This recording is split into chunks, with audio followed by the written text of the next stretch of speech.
Bonjour, Monsieur Kampati. Bonjour.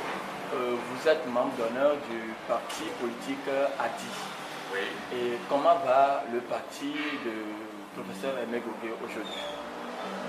Bon, je vais préciser, toutefois, nous avons au Togo l'habitude de dire le parti d'un tel, le parti d'un tel, et nous cultivons ainsi la notion de président fondateur qui nous a fait tant de mal dans le pays.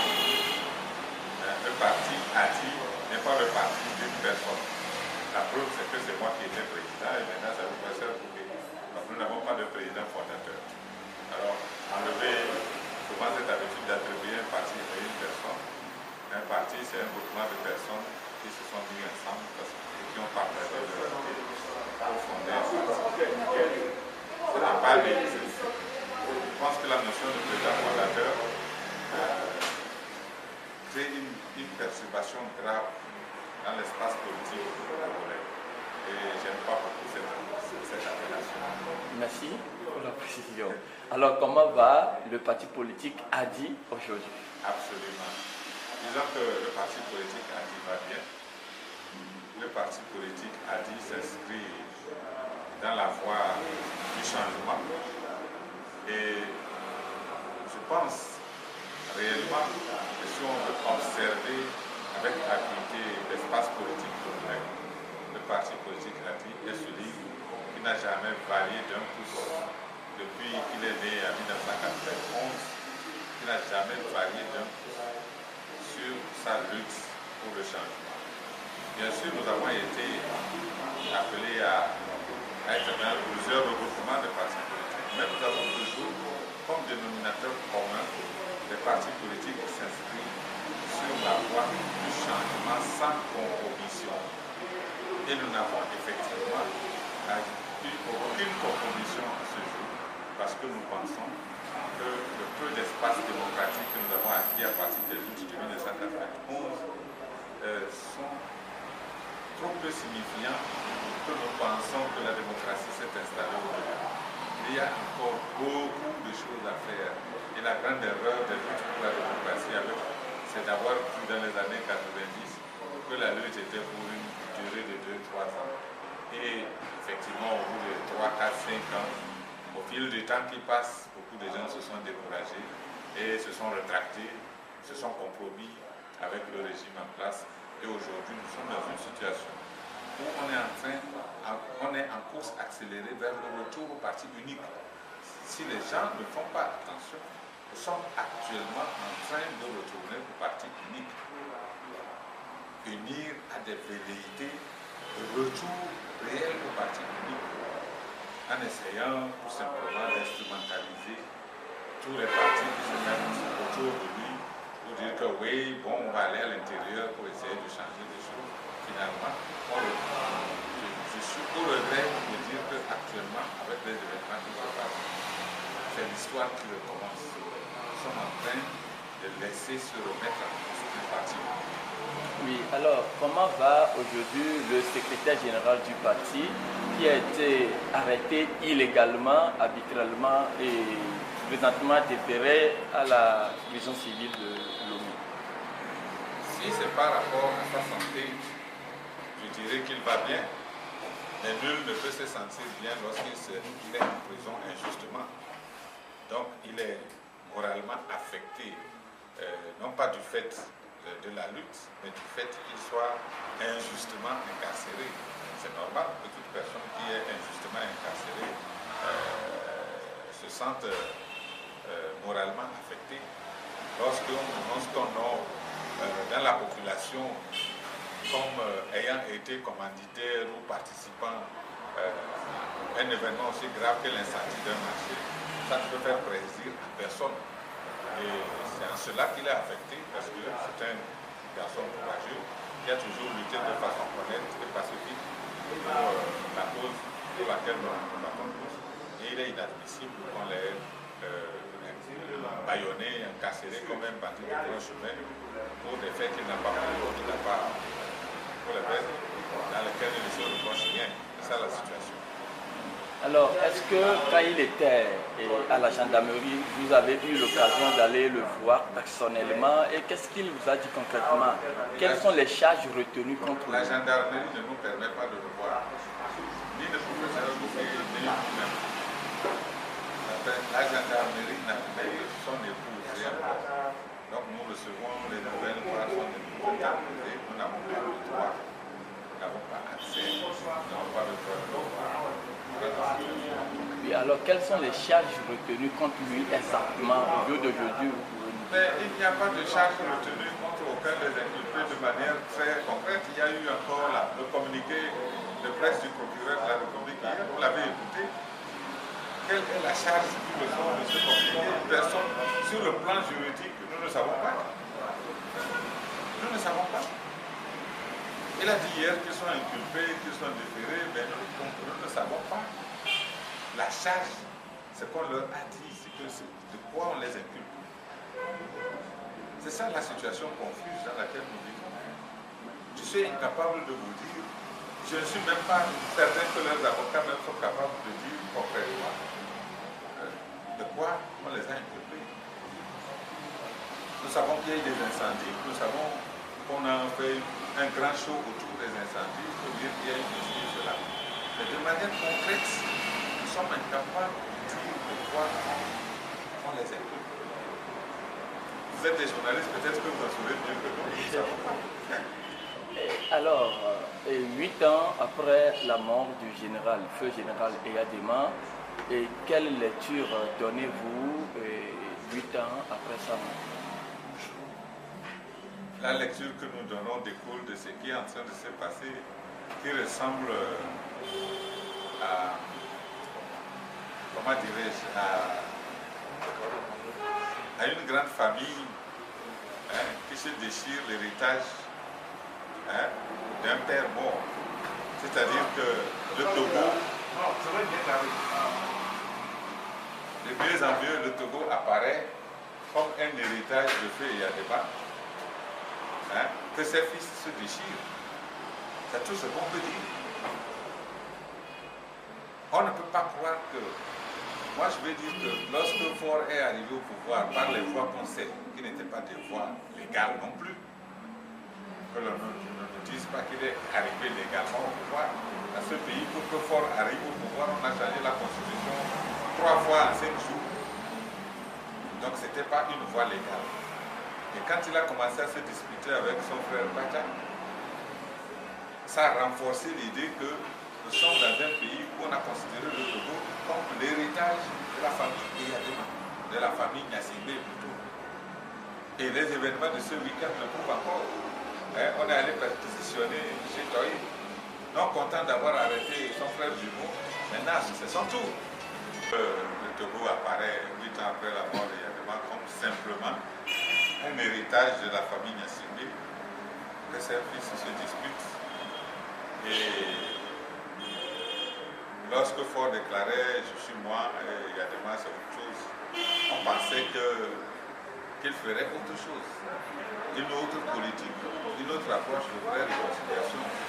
Mais hélas, au bout de 7 ans, bientôt 8 ans qu'il est au pouvoir, on ne voit qu'une chose, on ne voit que se renforcer le processus de dictature. Un exemple concret, dites-vous que depuis la marche du 13 juin du CST, l'opposition n'a plus accès à la presse publique, ni télévision, ni radio.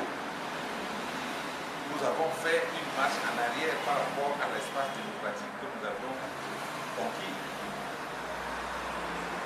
Et alors, le CST a fait des démarches réelles de réconciliation qu'on a balayées d'un revers de main. Lorsqu'on écoute les gens qui sont autour du Nil, on continue de dire que c'est l'opposition qui ne sait pas ce qu'elle veut, c'est l'opposition qui n'a pas voulu le dialogue, alors qu'il y a un manifeste très simple. L'opposition a remis un document qui contient l'ensemble des revendications que l'on demande. En réalité, c'est un fort même de dire qu'on doit se réunir aux tables pour les discuter. Il suffisait que le gouvernement prenne le document, dit ceci on peut le faire, ceci on ne peut pas le faire, ceci on peut le faire. Et la chose aurait été simple. Et c'est ce refus manifeste du gouvernement d'écouter l'opposition, d'écouter des gens qui proposent quelque chose pour sortir du fil de l'orgueil, qui nous a conduit à la situation actuelle, qui ne fait qu'empirer la situation actuelle. Donc, c'est grave, la situation ne fait que s'aggraver par rapport à ce qui s'est passé après la mort du gouvernement. On a de quoi être inquiet pour notre pays. Notre pays est gouverné par un clic d'avis qui considère que le Togo est leur propriété privée. Qu'ils ont le droit d'utiliser les richesses du pays comme ils l'entendent pour faire ce qu'ils veulent et qu'ils ne veulent pas lâcher un seul morceau. C'est tout.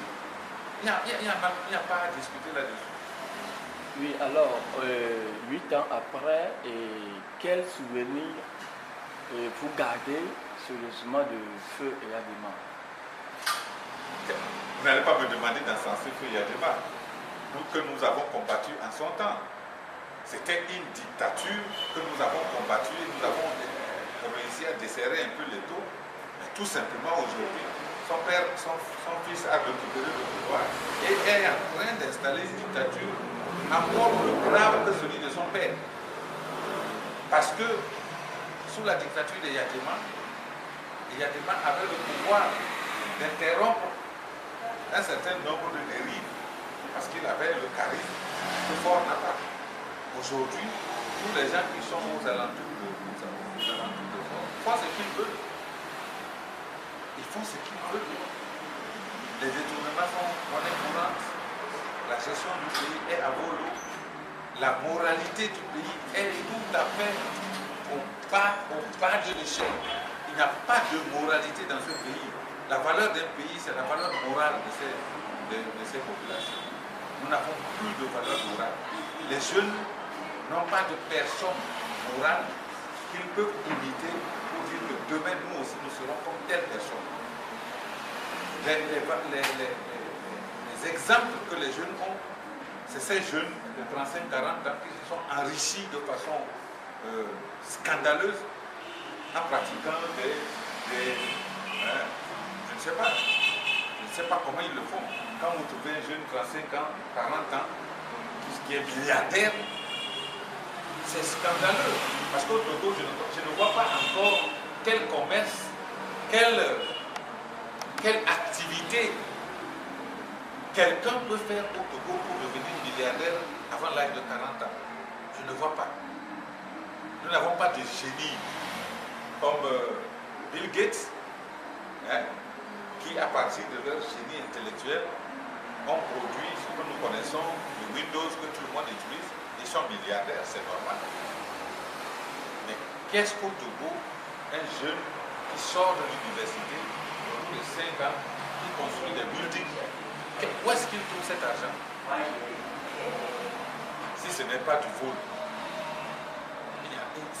Alors, la richesse ostentatoire de l'entourage de Fort montre que nous sommes arrivés à un niveau de moralité dans ce pays qui est désespérant. Et les jeunes, les élèves qui sortent n'ont que ça comme exemple.